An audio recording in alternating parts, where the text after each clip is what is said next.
CBN Sustentabilidade, com Rosana Jatobá.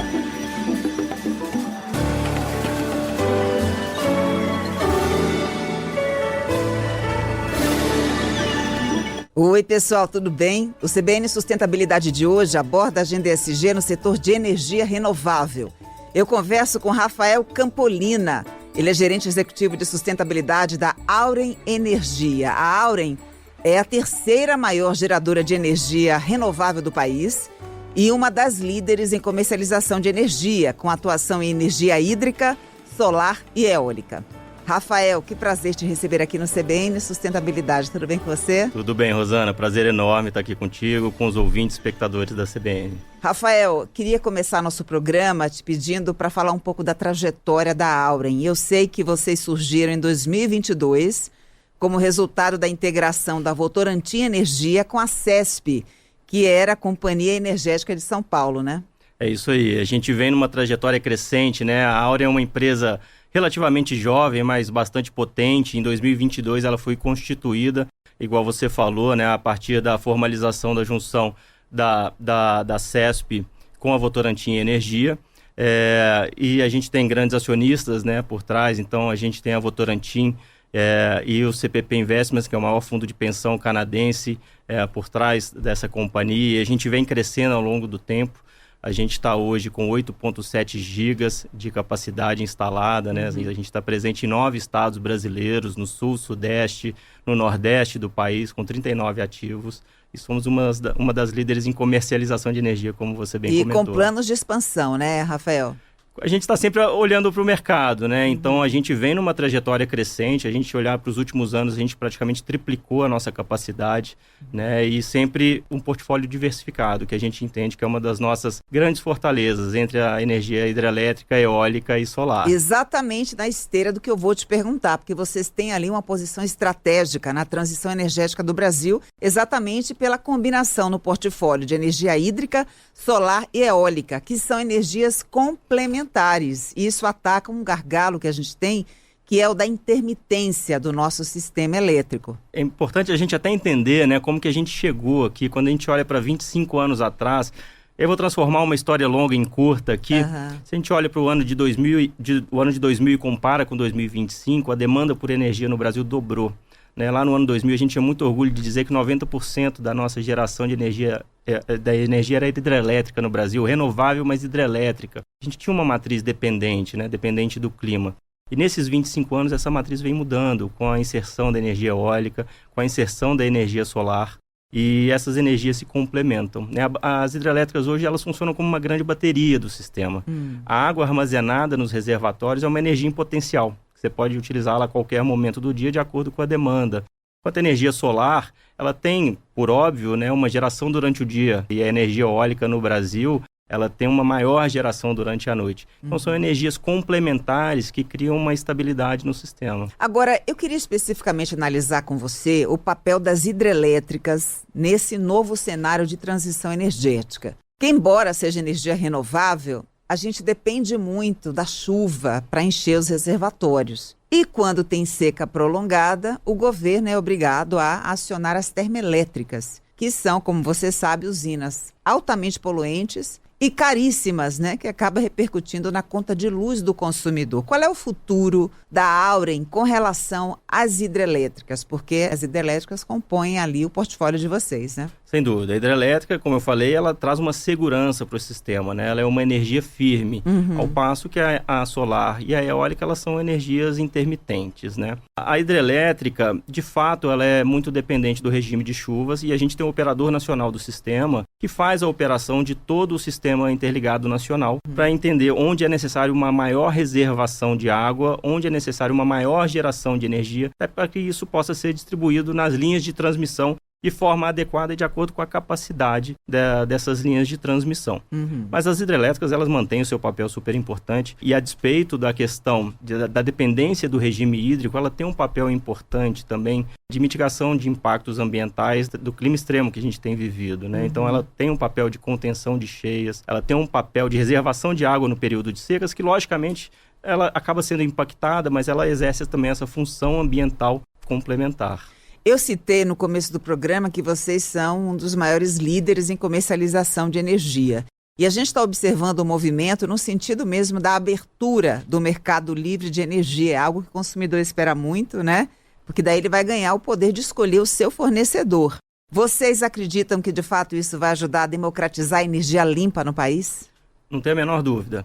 A gente viu isso acontecendo com a telefonia, né? Antigamente a gente era obrigado a estar vinculado a uma empresa específica de telefone.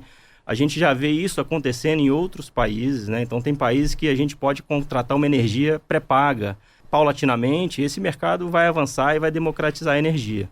A Auren, ela já comercializa a energia na alta tensão, então no atacado e no varejo, padarias, grandes empreendimentos que estejam conectados à alta tensão já podem fazer o contrato de compra de energia conosco, o que traz uma segurança e traz uma redução de custo, igual você bem comentou também, traz uma maior previsibilidade nesse extremamente importante. Logicamente, a gente está acompanhando. E a abertura do mercado é uma democratização para o consumidor, pessoa física, na residência, que vai poder optar, não vai estar obrigatoriamente vinculado a uma empresa específica e vai poder optar por um leque de opções aí e avaliar aquilo que melhor cabe no seu bolso. Agora, Rafael, por que essa é uma pauta tão lenta? A gente já fala há tanto tempo disso, parece que as coisas estão indo devagar ou não?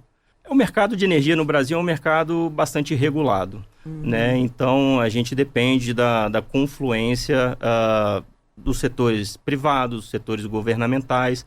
Eu entendo que a gente está num caminho positivo. De fato, a gente precisa de uma estabilidade, né, regulatória. A estabilidade ajuda, inclusive, a atrair investimentos. Claro. Para a gente avançar. Mas a abertura para o mercado a baixa tensão já vai ser um grande ganho, né? A gente já tem o mercado livre da alta tensão, como foi mencionado, o que já democratiza essa energia para uma boa parcela dos consumidores, mas fatalmente a gente vai ter essa democratização no futuro breve. Muito bem. Agora, a gente nota também que para continuar crescendo no setor de renováveis, vocês, por outro lado, têm que encarar o desafio de mitigar os impactos à biodiversidade, ao uso do território. Como é que vocês lidam com essa questão, que é muito desafiadora, né? Sem dúvida. Todo empreendimento econômico, toda atividade econômica gera impacto, né? E esses impactos, eles têm que ser mensurados, identificados, mensurados, evitados, quando possível, e mitigados, né? A gente faz isso. E a gente tem um programa de recuperação de áreas. A gente vai, talvez, abordar um pouquinho aqui de todos os nossos projetos, mas a gente tem um compromisso e reservas particulares do patrimônio natural que foram constituídas em 3 estados. Então, a gente tem uma reserva de mais de 3 mil hectares no Mato Grosso do Sul. A gente lançou esse ano, homologou esse ano uma reserva de 560 hectares no Piauí, uma de 100 hectares em Pernambuco, que a gente consegue fazer essa preservação sem falar da recuperação das bordas de reservatório. E aqui eu digo que a gente tem um valor compartilhado, porque o valor compartilhado é aquele valor que a gente gera para o meio ambiente, para a comunidade e também gera valor para a empresa. A partir do momento que a gente recupera a borda de reservatório, a gente está produzindo água, né? A gente facilita a infiltração, diminui carreamento de sólidos, ou seja, diminui o assoreamento dos reservatórios, né? Então, todo esse processo de recuperação de borda é fundamental, a gente tem avançado consistentemente nisso. De onde vem esse foco, né, realmente muito claro na preservação da biodiversidade brasileira? Olha, a gente tem a benesse de estar num país extremamente biodiverso. A gente tem biomas riquíssimos que vai desde os Pampas até a Amazônia, passando por Cerrado, Caatinga, Mata Atlântica. E a gente entende que a gente precisa gerar valor nos territórios onde a gente atua. Não só gerar valor para a empresa, mas a gente tem que deixar um legado. Seja um legado ambiental, seja um legado social. Muito se fala em transição energética justa, né? E quando é justa ambientalmente falando, justa socialmente falando, justa economicamente falando. Então a gente faz isso porque a gente se importa. A gente se importa com as pessoas, a gente se importa com o meio ambiente, a gente se importa com as comunidades, entende que precisa deixar um legado e deixar valor para eles, ao mesmo tempo que a gente gera valor para a empresa, e aí é a beleza do valor compartilhado. Essa é uma tônica que você verifica no setor como um todo ou não? Olha, o setor de energia renovável, ele por si só, ele já traz uma geração DNA, de valor, né, importante, né? Então, igual eu comentei, quando a gente olha para trás, 25 anos atrás, 90% da nossa energia já era renovável, muito baseada em hidrelétrica. Quando a gente olha hoje, teve essa diversificação para outras fontes, incluindo solar e eólica, principalmente, um pouco de biomassa também. mas a gente ainda tem aproximadamente os mesmos 90% de energia renovável no Brasil. Né? Então, cada setor com a sua beleza, cada setor, logicamente, com seus impactos que têm que ser mitigados e cada setor com seu valor que pode ser agregado na comunidade onde cada empresa atua. E a gente acredita muito nisso, de deixar esse valor, a gente se importa, a gente quer deixar esse legado onde a gente está, ao mesmo tempo que a gente gera valor para a empresa. Rafael, você comentou agora há pouco o papel das hidrelétricas também como uma ferramenta importante para a gente lidar com os eventos climáticos extremos, né? Então, eu queria entender um pouco da política da Auren nesse sentido. Como é que vocês lidam com os riscos climáticos, como as secas prolongadas, esses eventos, né, como tempestades, vendavais que muitas vezes acabam danificando a infraestrutura da empresa, né? Exigindo que vocês façam planos de contingência, planejamento para lidar com tudo isso? A gente tem um compromisso público, é uma meta nossa, da gente implantar as ações de mitigação dos riscos climáticos prioritários até 2040. Né? Então, a gente está, nesse momento, refinando este levantamento de riscos que a gente já tem para justamente avançar na implementação e que, na verdade, a principal ação, talvez ela já esteja implementada, que é a diversificação. Né? Então, a gente está falando, a gente é uma empresa que depende da natureza, a gente depende das águas, a gente depende do sol, a gente depende do vento. E essa diversificação, ela mitiga esse risco. Né? Em alguns momentos, de fato, sim, temos secas, temos cheias, temos mudança em regimes de vento, podemos ter mudança na incidência solar. Mas uma das principais alavancas é a diversificação e a gente vem percebendo isso através dos resultados gerados. Vocês estão, então, na fase de mapeamento, né? Fazendo o diagnóstico ali, vendo realmente que tipo de risco ao qual vocês estão mais expostos. Isso também é a tônica desses novos empreendimentos que a companhia um dia vislumbra realizar? Claro, temos que fazer análise de riscos e oportunidades, né? O valor que qualquer novo empreendimento... A gente está sempre atento a boas oportunidades, né? Mas a gente precisa entender quais riscos estão associados a essas boas oportunidades. Se existem riscos socioambientais, riscos de infraestrutura, riscos financeiros, tudo isso vai ter que ser avaliado no desenho do modelo de negócio de um eventual novo empreendimento. Né? Até porque os investidores estão muito de olho, né? Se as empresas estão fazendo esse dever de casa, é um mecanismo de proteção para o investidor saber que vai alocar capital naquela empresa que de fato está buscando resiliência, se preparar contra os eventos extremos, né, Rafael? De fato. E se a gente for traduzir, a gente traduz em riscos e oportunidades. Né? A mitigação dos riscos, a capitalização das oportunidades e como a gente consegue, ao mesmo tempo que a gente mitiga a gente avançar na outra agenda. E a gente precisa traduzir, logicamente, para não ser só aquela fala bonita, traduzir isso em números, em resultados. Então, esse mapeamento ele é fundamental para que a gente possa monetizar isso também. A gente tem notado uma movimentação, né, um crescimento, um desenvolvimento do mercado regulado de carbono. Recentemente, o governo, inclusive, definiu os 17 setores, né, que vão ter que, ali naquele primeiro momento, reportar suas iniciativas, setores que estariam permitidos, né, a fazer essas transações no mercado de carbono. Vocês atuam já há algum tempo no mercado de créditos de carbono. Como é que você enxerga esse potencial do mercado regulado do Brasil? Se a gente consegue mesmo ir numa direção de envolver mais empresas, de ter resultados mais sólidos? Eu acho que nesse aspecto eu sou um otimista por natureza. A gente tem 2 projetos que são certificados pela Verra, com 7 milhões de créditos de carbono já comercializados, que é o Ventos do Piauí 1, Ventos do Araripe 3. Grandes clientes, grandes empresas estão na nossa carteira de clientes fiéis. Eu entendo que houve-se uma discussão em relação à integridade de alguns créditos de carbono, o que foi muito ruim para o setor. Mas no caso do nosso crédito de carbono, ele é muito bem reconhecido e isso, as empresas que estão no nosso portfólio de clientes é um reflexo disso. A regulação desse mercado regulado, acho que ele é muito importante e essa conexão entre o mercado regulado e o mercado voluntário também. Essa oportunidade de transacionar o crédito de um lugar para o outro, podendo agregar valor. Se a gente observa a questão do armazenamento de energia, né, a chamada BESS, que também é outra vedete desse momento no sistema elétrico, né? próprio país está se preparando para os leilões desse tipo de bateria. Você analisa como realmente um salto de qualidade? Porque com o armazenamento de energia, a gente pode guardar aquela energia que não foi utilizada, né? O que está em excesso, não precisa fazer o corte, você pode guardar. E, de alguma forma, buscar esse equilíbrio mesmo no sistema, né? Não precisar deixá-lo sobrecarregado. É a próxima grande onda. Assim, eu imagino. O setor inteiro está acompanhando esse movimento, né? Do leilão de baterias, é o que você falou. Ela vai trazer uma estabilidade para os sistemas intermitentes, eólica e solar, principalmente. E aí tem várias formas de bateria. Então, a gente tem a bateria que pode ser instalada no grid ali, ao lado da geração, e a gente, a partir dessa bateria, fazer a modulação do que vai para a rede, em que momento vai para a rede.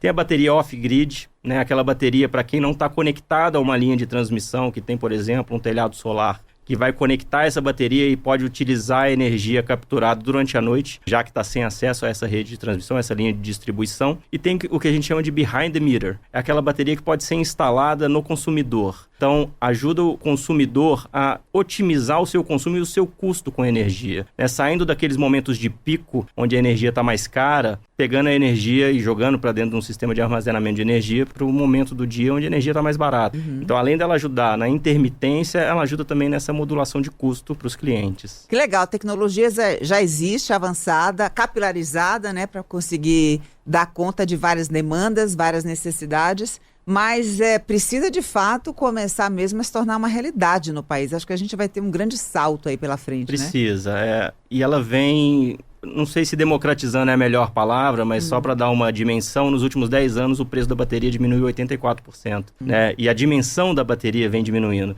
Então, com o passar dos anos, ela também vem acompanhando todo esse avanço tecnológico. Então, com certeza, a gente vai ter baterias no futuro mais acessíveis, que demandem menos espaço, de mais fácil instalação. Acho que vai facilitar bastante a democratização da energia também. Você citou agora há pouco a atenção especial que vocês dão a determinados territórios para a proteção da biodiversidade. Eu quero saber também que programas vocês têm de relacionamento com as comunidades, exatamente para mitigar ali os impactos nos empreendimentos que estão ali no entorno, né, das usinas. Eu acho que todos os impactos eles têm que ser levantados e mitigados, mas como eu comentei, a gente acredita que a gente precisa gerar valor, né? Então a gente tem 3 pilares que a gente trabalha muito fortemente. Pilar de educação e proteção da infância e da adolescência, saúde através de infraestrutura básica e também o pilar de geração de renda. Muitas vezes, vários dos nossos projetos, eles foram construídos em locais muito remotos, onde existia uma situação de vulnerabilidade socioeconômica muito grande. Então, por vezes, a gente, em alguns territórios que a gente entrou, ou que a gente passou a participar daquele território, não existia, ou pelo menos não existia facilmente acesso à água potável, não existia saneamento, não existia luz, não existia internet. E a chegada da energia renovável transforma esses territórios através de infraestrutura, através do acesso à água, que é mais importante do que a energia, através da energia, da internet. E além da infraestrutura, a gente instalou uma adutora, por exemplo, em um dos nossos parques, ali nos ventos do Piauí, com 30 pontos de captação de água, cisterna, que abasteceram cisternas para mais de 200 famílias individualmente, né, para cada uma das famílias. Tudo isso auxiliando na saúde. A gente tem ações também ligadas à geração de renda, que inclusive conectam com ações de educação super interessantes no território. Tem que partir da alma da empresa, do coração da empresa, tomar esse tipo de iniciativa, porque por mais que haja a obrigatoriedade legal em alguns casos, nem sempre vocês estão obrigados por lei a desenvolver determinadas iniciativas. Me parece que é algo de planejamento, de estratégia da empresa mesmo, né? De como vocês encaram essa transição. É o que a gente se importa. A gente se importa com as pessoas, seja as pessoas dos funcionários, seja as pessoas da comunidade. E a gente não impõe nada. Tudo tem que partir de um diálogo, do entendimento de quais são as vocações locais e quais são os desejos e necessidades locais para que esse plano possa ser construído junto. A gente tem um exemplo que é muito, muito gratificante de ver, que é o exemplo de Mulheres Fortes, um grupo de mulheres de produção de mandioca, onde a gente entrou com um processo de capacitação, doação de equipamentos e estrutura para que elas pudessem profissionalizar o trabalho delas, capacitação e aí capacitação técnica na produção para ter novos produtos, a farinha da mandioca, o biscoito, o bolo, e que elas pudessem ter uma gestão financeira dessa associação. E a partir daí, elas se tornaram independentes e hoje elas vendem esses produtos para as escolas, que também são apoiadas. Na verdade, a gente reformou e ampliou 5 escolas nesse mesmo território e tinha uma dificuldade de retenção das crianças nessas escolas antigamente, antes da nossa entrada. A partir da nossa entrada, a gente já tem um problema oposto. A gente tem uma demanda maior do que a capacidade da escola. Porque na escola, as crianças têm 5 refeições asseguradas. Elas podem ficar na escola enquanto os pais saem para trabalhar. Ao passo que, por exemplo, esse projeto das Mulheres Fortes vende os produtos que são produzidos para outras instituições, para as escolas também. Você cita esse exemplo de capacitação aí de um grupo de mulheres, mas especificamente capacitação voltada para as novas habilidades da economia verde. Vocês estão ligados nisso? A gente também tem um projeto que a gente se orgulha demais, que foi desenvolvido com o Itaú Educação e Trabalho, com a Schneider Electric e com a Secretaria de Educação do Estado de Pernambuco, que é a Escola Técnica Pedro Muniz Falcão, em Araripina. A gente desenvolveu, com todos esses atores, um curso de energias renováveis, um curso técnico do ensino médio. Então, junto com toda a ementa, a grade curricular, aulas voluntárias, palestras voluntárias, a reforma de um laboratório, onde os alunos podem ter a experiência de o que é operar, de o que é manter as usinas de energia renovável. Mais de 300 alunos já passaram nessa escola, Maravilha. Tantos outros estudando. A gente aproveita, inclusive, aí de novo eu volto na questão do valor compartilhado, né? Ao mesmo tempo que a gente gera valor, gera oportunidade de inclusão no mercado de trabalho para essas pessoas, a gente está capacitando essas pessoas para que a gente também possa absorver nas nossas operações. E né? o próprio time de vocês também deve passar por esse tipo de capacitação, né? Mentorias, workshops, exatamente para capacitar, qualificar cada vez mais. O mercado está em constante desenvolvimento, a tecnologia está em constante desenvolvimento. Eu ouvi uma frase esses dias que eu adorei. Tecnologia, de uma forma geral, é igual caçar vagalume à noite, né? A gente vai chegando perto dele ali, a hora que você acha que você vai pegar, ele apaga e acende do outro lado, porque já tem uma coisa nova. Então a gente está sempre se desenvolvendo e sempre se capacitando nessa busca aí pelas melhores informações e os melhores conteúdos. Recentemente eu comentei aqui na emissora, Rafael, o esforço de algumas empresas de capital aberto em continuar reportando suas metas e resultados ESG de acordo com os padrões internacionais mais rigorosos. Eu queria saber como é que vocês garantem transparência, rastreabilidade dos dados socioambientais que vocês divulgam ao mercado. A gente tem o nosso relatório anual, que passa por todo um processo de asseguração das informações, né? Todas as informações que são relatadas e repassadas pela área de relação com investidores também. A gente vê um movimento, né, de novos relatórios surgindo recentemente, a discussão do IFRS. Acho que independente do formato, o mais importante é a transparência e a padronização, para que haja uma comparabilidade das informações. Né? Então, que as informações do setor A possam ser comparadas com a do setor B, que a empresa A possa ser comparada com a empresa B. Então, a partir dessa transparência e de padronização, a gente pode ter essa comparabilidade. Acho que independente do formato, se vai ser o formato X ou Y, a gente precisa desses 2 fatores que são fundamentais. E insistir nessa questão da padronização pelos níveis mais elevados da sustentabilidade, né? Pelos padrões mais rigorosos. Quando a gente olha para frente, Rafael, na sua avaliação, qual é o próximo grande capítulo da transição energética brasileira? A gente vai estar mais voltada para a questão do armazenamento de energia, hidrogênio verde, né, que é considerada a panaceia para essa questão do aquecimento global, biometano, digitalização. Para onde caminha, na sua avaliação, a transição energética do país? Eu acho que a bateria é um futuro mais próximo. A gente vê um desenvolvimento da biomassa, biometano também, mas eu imagino que a bateria ela vai trazer um benefício para o sistema brasileiro muito grande, de resolver essa questão de intermitência, da gente poder armazenar essas energias para utilizar em outros momentos, inclusive vai trazer mais previsibilidade de preço, por exemplo. Uma eficiência maior, uma otimização dos processos, né? Exato, sem dúvida. Para mim é talvez a próxima grande onda. E que a gente continue expandindo. Acho que tem espaço para todas as formas de energia renovável, seja hidrogênio verde, seja biomassa.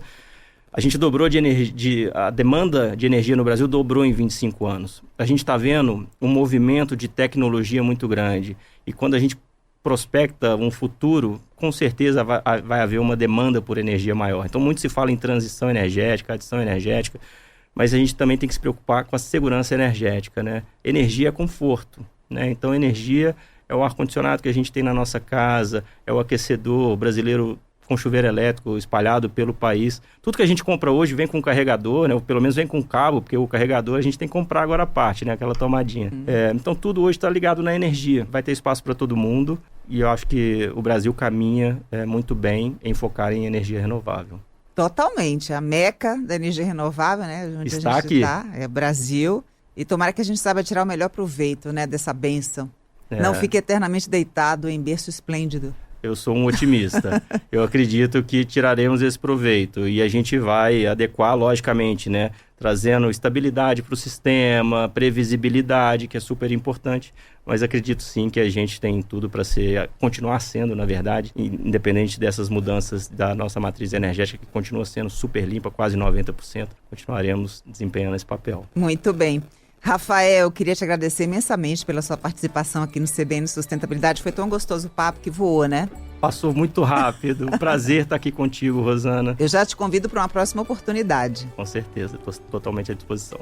Obrigada. Um abraço. Eu conversei com Rafael Campolina, gerente executivo de sustentabilidade da Auren Energia. Além de ter acesso ao conteúdo pelo YouTube, você também encontra essa entrevista no site, no aplicativo da CBN ou na sua plataforma de podcast preferida. Colaboraram comigo aqui no CBN Sustentabilidade minha linda produtora Ana Luísa Bessa, nos trabalhos técnicos a outra linda Priscila Gubiotti e o Bruno Carvalho. Na edição, Rafael Furugem. Um beijo para você, até semana que vem. CBN Sustentabilidade, com Rosana Jatobá.